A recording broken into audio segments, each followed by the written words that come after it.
Hello all. இன்னைக்கான 10 questions என்னன்னு பார்க்கலாம். So first question, why is Kalki praised as Walter Scott of Tamil Nadu?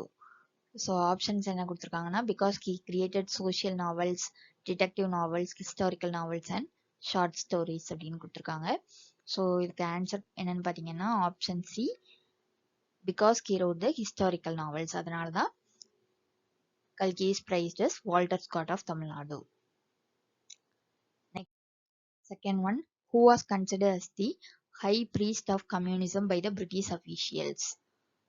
So கம்யூனிசத்தின் தலைமை குருன்னு பிரிட்டிஷ் அஃபீஷியல்ஸ் யாரை சொன்னாங்க அப்படின்னு பார்த்தீங்கன்னா the answer is option C Jawaharlal Nehru.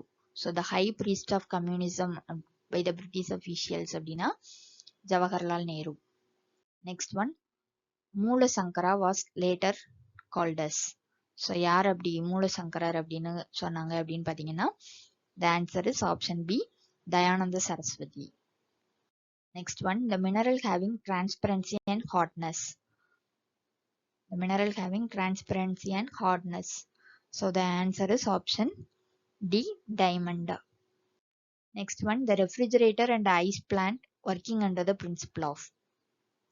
So the refrigerator and ice plant எந்த principle work ஆகுது? First law or second law of thermodynamics or third law இல்லைன்னா 0th law-வான்னு கேட்டிருக்காங்க. So the answer is option B, second law of thermodynamics. Next one, India's first transgender lawyer is from Tamil Nadu. Her name is.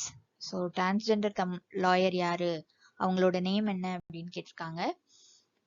So the answer is option C, Sathyasri Sharmila. அவங்க தமிழ்நாட்டை சேர்ந்தவங்க. Next one, the term judicial activism was introduced in. So எந்த கண்ட்ரியில judicial ஆக்டிவிசம்ங்கிற term introduce பண்ணாங்க அப்படின்னு பார்த்தீங்கன்னா the answer is option C, America. So எந்த இயர்ல இந்த டேர்மை இது பண்ணாங்க, காயின் பண்ணாங்கன்னு பார்த்தீங்கன்னா 1947ல காயின் பண்ணாங்க. The term judicial activism was introduced in America in 1947. Next one, the anti-satellite missile mission tested by India on March 27, 2019 is. So எந்த மிஷன் கேட்டிருக்காங்க. The anti-satellite missile mission tested by India on March 27, 2019. So the answer is option D, Mission Shakti. Next one, which of the following is an example of zoonotic disease? So zoonotic disease இதில் எது அப்படின்னு கேட்டிருக்காங்க. Leprosy, diphtheria, rabies and amoebiasis. The answer is option C, rabies. Next one, thermal pollution in water resource mainly reduce the concentration of. So the options பார்த்தீங்கன்னா pH, dissolved oxygen, acidity and alkalinity கொடுத்திருக்காங்க. So the answer is option B, dissolved oxygen. That's all. Thank you.